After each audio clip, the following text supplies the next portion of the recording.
happy for what is happening in Nigeria. Every month, mass burial. Christians are crying. Mass burial every month in Nigeria.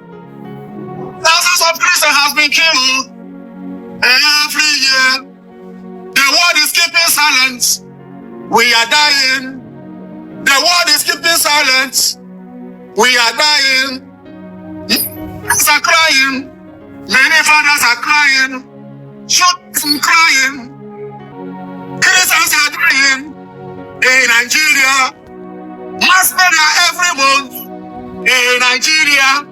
Something is going on in Nigeria. Our leaders are keeping silent over the killing of prisoners. Our leaders are keeping silent over the killing of prisoners.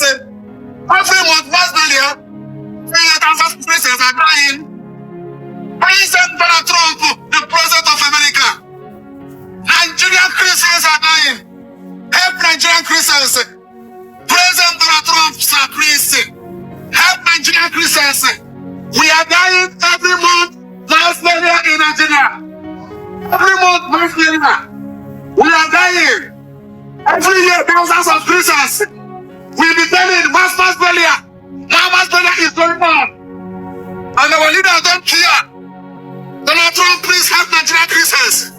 We are dying, please. Help Nigerian Christians, Donald Trump. Every month, there must be mass burial in Nigeria. Every year, thousands of Christians will be dying. And the world is keeping silent for this genocide that is going on in Nigeria. People are crying, poor people are crying in Nigeria. Insecurity. There are some village, it's empty. You will not see anybody inside the village. Look at how Christians are dying. How Christians are dying in Nigeria. And the world is keeping silent. And the world is keeping silent. Christians have been dying in Nigeria. Christians have been killed. Thousands of Christians have been killed. And the world is keeping silent. The world is keeping silent. I'm not happy for what is happening in Nigeria. Every month, mass burial. Every month, mass burial. And the world is keeping silent for this genocide that is going on in Nigeria. The world is keeping silent for this genocide that is going on in Nigeria. President Donald Trump, please help Nigerian Christians. Help Nigerian Christians. President Donald Trump, please. Help Nigerian Christians. Mass burial is going on. Mass burial is going on in Nigeria. Please, sir.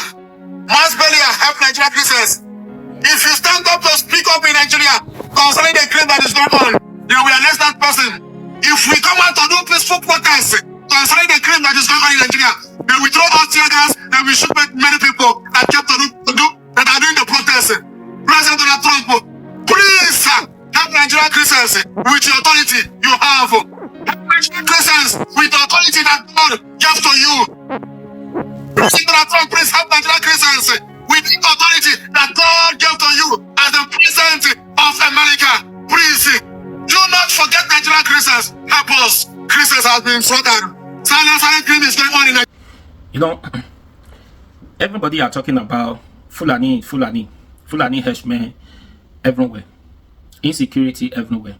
You know, for you to solve a problem, right? If you have a problem or you have problems, for you to solve problems, you need to know the genesis of that problem, the root cause of that problem, isn't it? So that you provide solutions to it, if at all you are able to solve it. So that's why I want you to take your time, watch this video.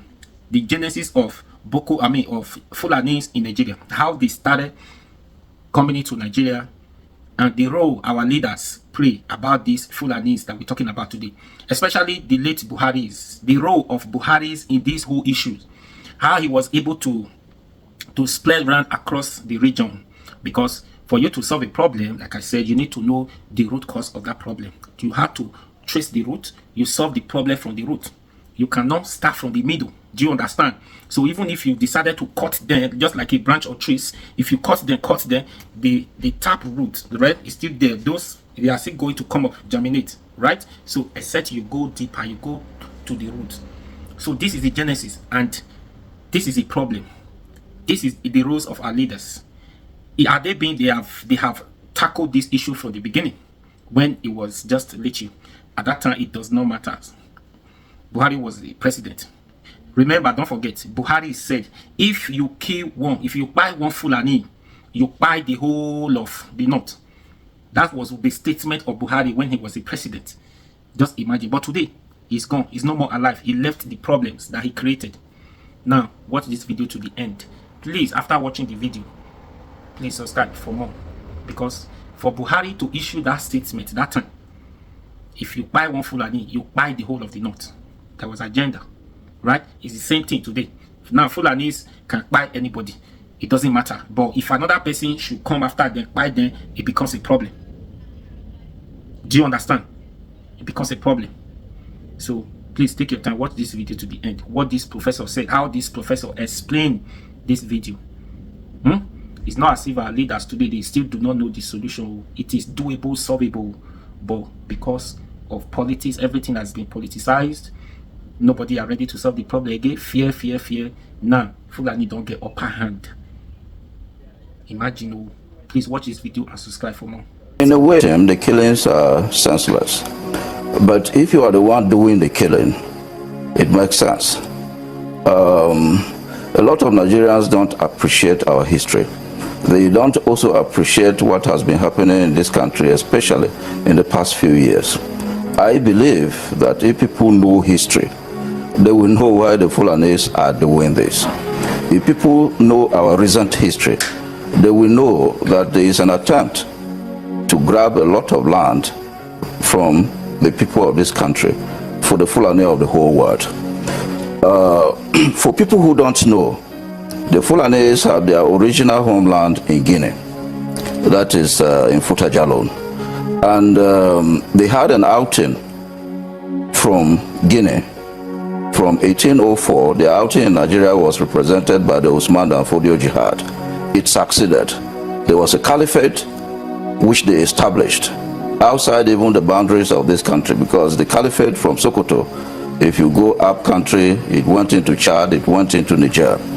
And then from independence, we have had about 3 Fulani leaders who have led this country. But in the original homeland, which is Guinea, the Fulanis have not been allowed to lead Guinea. So Nigeria has become their second preferred homeland, where they are inviting the Fulanis of the whole world to come and claim as their own country. And people should realize this. And if we sit down here on our ancestral lands in this country, and somebody comes in to kill us, it becomes a problem. Let me just say this. Professor, I'm afraid I have to interrupt you. No, let me just say this. Just before you say what you say, or what you want to say, I want to ask, how do you have, how are you able to draw this thread? You have talked about history. We all know that before now, yes, we fought into tribal wars. There were conquests every now and then. The Benin Empire, for instance, was quite expansive. And it also, made its own conquests. Yet nobody has been able, whenever Ife Modake is fighting, nobody is talking about prehistorical or, pre-colonial wars to justify what is happening now. The Ife Modake war is a local phenomenon. In Nigeria, what happened? When the British people came in, remember, the caliphate was a pre-colonial phenomenon, and it gave the Fulanis some privileges even over the Hausa states, because they manipulated Islam to take over the Hausa states, and it gave them some privileges over the Hausa states and other Nigerian groups which they used to raid as slaves. When the British people came in, people who know colonial history will know that they privileged them. They decided to divide and rule this country by privileging the Fulanis over other groups. So what happened is that the Fulanis moved with their privileges from the pre-colonial period into the colonial period. And now that we have independence, they are also moving with the privileges they had under the colonial government into independent Nigeria. And independent Nigeria is not a feudal system. Independent Nigeria cannot allow a group of people to come into this country from all over West Africa and claim this as their own country. What happened during colonialism was that the states we have presently became fixated in terms of their boundaries. My question is, how do you know that there is an invitation, as you put it, from local Fulanese or Nigerian Fulanese, as it were, to their counterparts in, say, Guinea? They have not hidden that. They have not hidden that. Remember, the governor of Kaduna State has admitted that he used state funds in Kaduna to pay Fulani people from outside the country from coming to attack us. Remember that the government is now belatedly saying that the people who are responsible for this are foreign mercenaries. Remember that the Inspector General of Police before this one and the Minister of Agriculture has argued consistently that the people attacking this country are not Nigerians, they are from outside. What this means is that if somebody comes from outside, he's coming at whose instance? Remember where Benue is. Professor, if you come from outside, and you go right into Benue to attack it, where are you coming from? Just before you go on, I mean, there have been other, there have been other plausible theories around this. They have talked about how there is an environmental crisis. The fact that even the Lake Chad is drying up, and right now there is a need. I mean, even the desert is encroaching. We're all aware of that, and that pasture that used to be available for cattle is no longer available. Population is exploding. The usual cattle routes are no longer available for cattle to go around as they used to, owing to this population explosion and development and civilization. All of this do not matter in the context of the crisis that we're currently seeing. No, all of them matter, but they are not as important as the point I'm making. Remember the so-called cattle routes. They are not today's invention. These are cattle routes which were established when the jihad succeeded and there was a Fulani, there was a Sokoto Caliphate. So the cattle routes then were established for the Fulani of the whole West African sub-region to come in and out of the country. Is it just Nigeria that these routes were established in? No, it's not just Nigeria, but try to remember what I'm trying to say. In Nigeria, which has become the second preferred homeland of the Fulani, we have more space. Certainly we have more space. But that doesn't mean that people can come from anywhere in the world, particularly with this type of criminal intentions and activities, to come and attack this Professor, country. this scenario that is now playing out in the country, this crisis has a political dimension. It does, of course, it does.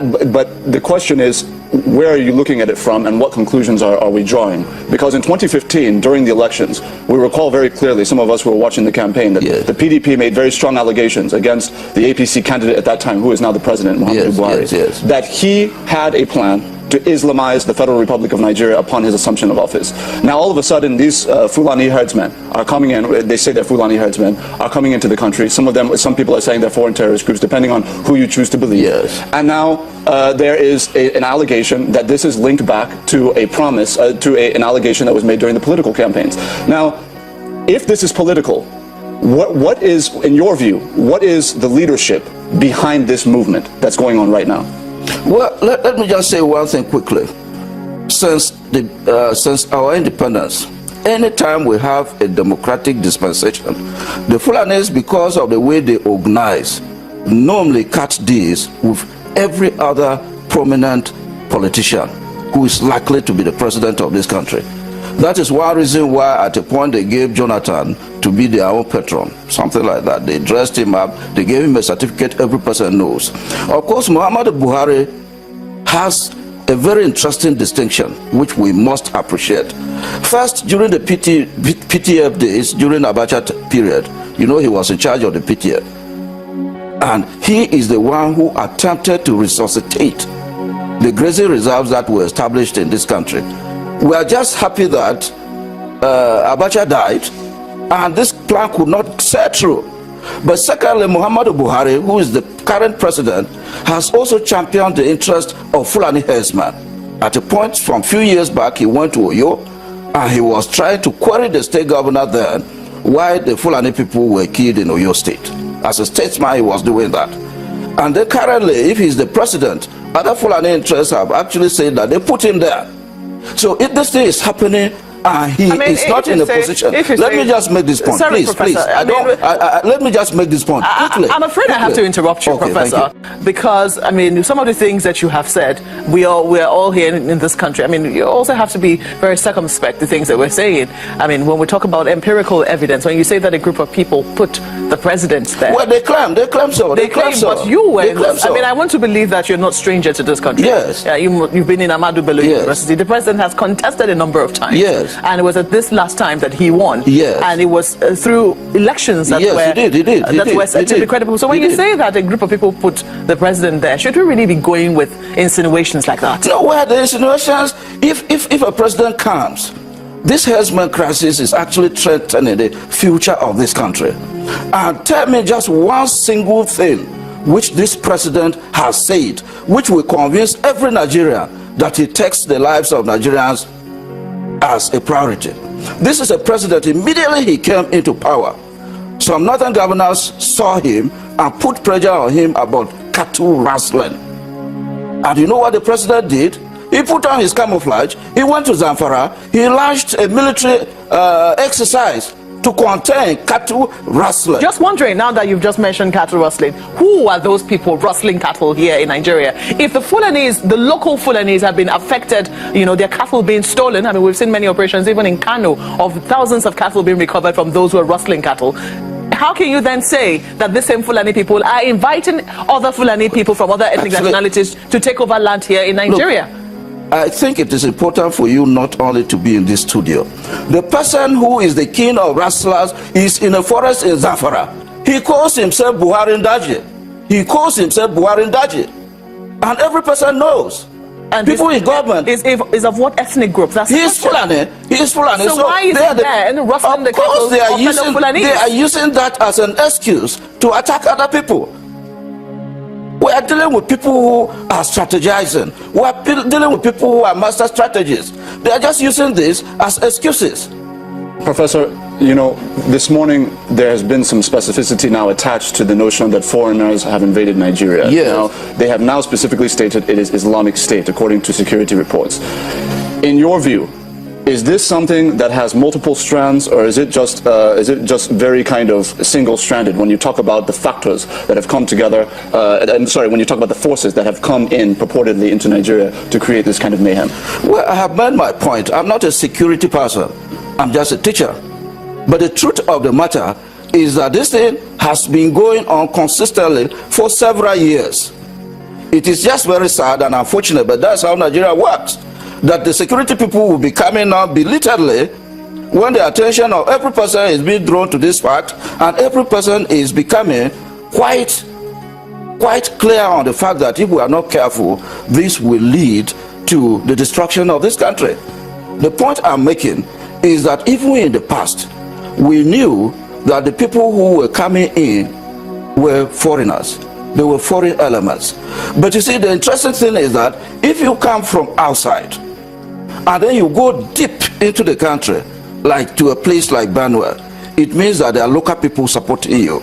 And we know that the people who have been attacking Benue have been attacking Benue from the state that is neighboring to Benue. They come in and they attack Benue through Awe and through Doma. Professor, if we agree that these terrorist incidents are as a result of the movement of these people permeating through the country, does it not, just by logic, does it not make sense to create settlements where these people would have to be contained, essentially, in various states through this cattle colony approach? No, the cattle colony is just rubbish. It's extremely rubbish. What we have done in Benue, and people, we are in Benue, so we support what has been done.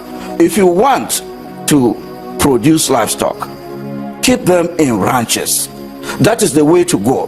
The Fulani cow, we eat it just because we have no choice. Otherwise the meat is not good, because you can't take a cow from outside the country, you trek with a cow to Lagos, to Port Harcourt, and expect quality meat. You can't do that. You cannot expect quality milk and other dairy products from that type of cow. You have to ranch a cow. If you ranch a cow, then you can provide good feeding for the cow. You can also provide good health facilities for the cow. So the way to go is just to do ranching. There are people who say that this ranching is just a facade. In other words, you know, the people who actually need the land will never get the land. When this type of suspicion and animosity, as it were, reigns against a particular group of people or reigns around them, how, you know, certain is it that they will be able to get land? That is not true. If you go to Mambila, the people who have bought land in Mambila are the rich people of this country. It is the rich people who own the cattle. They can ranch the cattle. They can buy land no matter at what cost, because they have the money. Is that right in all circumstances? Are we saying that poor people do not also own cattle amongst the Fulani herdsmen? No, it's not only Fulani herdsmen who have cattle. I'm just asking. Yes, poor people can own, but poor people should keep these cattle in enclosures on their land. That is what we are saying. So my question also is, if you suspect that this is an attempt to take over lands, what are the chances that if people come and say, well, we want to buy land, that you will be willing, that the communities will be willing to give them land? I have said people who own this cattle have the wherewithal to buy the land, and they have bought land in this country for other purposes. So why is it difficult for them to buy land for ranching? And these people are who? You talked about the rich men in this country. Are they all Fulani? They are not all Fulani, but the Fulani people who own cattle have sufficient money to buy land. Let me give you an example, something you may not know. There's an NGO in Kaduna called the Pastoral Reserve. In the past 5 years or so, the Pastoral Reserve has put together about 5 billion, according to them, to try to establish grazing reserves in some states of the country. If you have 5 billion naira there, why wouldn't you talk about establishing ranches? I'm curious, Professor, if you say then that this is about political power, this is about finding a home for the Fulanese, making Nigeria their second home, how does ranching solve that political problem? For us in Benue, what the governor has consistently said, and what we believe is the correct position, is that there is no land to give the Fulanese of the whole world just to come and be grazing in indiscriminate place. If they have to graze in Benue, it has to be on ranches. They have killed too many of our people.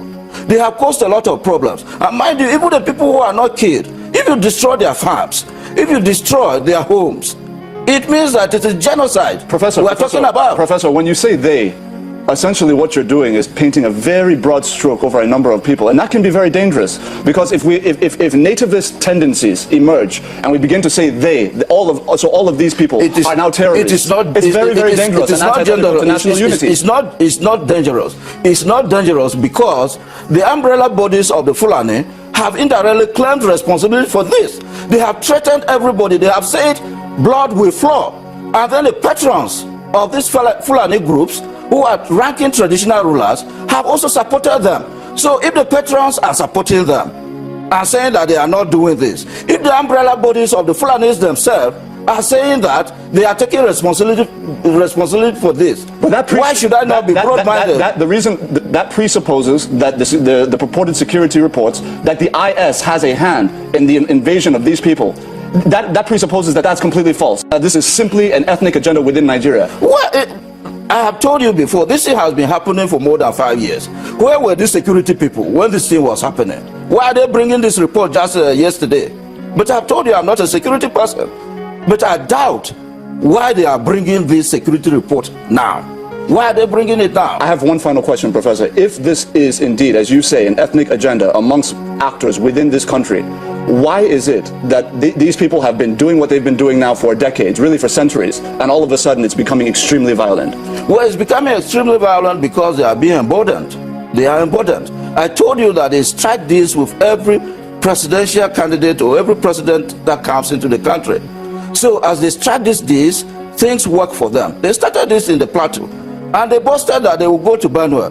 They have come to Benue. They are in all parts of the country. The whole idea is just to choke the country. Once you choke the country, then people will be afraid and say that let us just stop this violence and give these colonies and give these reserves. Remember, Audobe was not talking about colonies when he came first. He was talking about grasses to come from Brazil, forgetting that they have developed grasses in this country in agricultural research institutes that are good for this herdsman. When the grasses thing failed, he went to grazing reserves and stock routes. When that one failed, he's not talking about colonies. There's only one example or template of colonies in this world. It is in Pakistan. And the man doesn't really know what he's talking about. Professor, the Mayati Allah have claimed, they've made an unverified claim that 800 of their people have been killed and that nobody's talking about it. What do you have to say about that? Well, I don't know. They are talking about what happened in some other state, not in Benue. But let me tell you one thing. Let me just tell you one thing. If this country is to survive and develop as a prosperous country, even one life is important. If for whatever reasons they killed so many of their people and they didn't want to talk, if they kill my brother, just one person, I should talk if I'm able to talk. So I don't know why they didn't talk. I can hold forth for them. But the important thing is that the lives of the citizens of this country are very important. And I think that Fulani people, particularly those who are herding cows in the bush, they must thank Governor Samuel Ortom for liberating them. Because two questions are important if their liberation must be complete. Why is it that the children of emirs, the children of Fulani politicians, and the children of Fulani technocrats, why are they not herding cows with them in the bush? Why are the children of these big people not fighting in the bush for Fulani rights? Why? Oh, Professor, that's where we'll have to leave it. Professor Zachary Gundu is a professor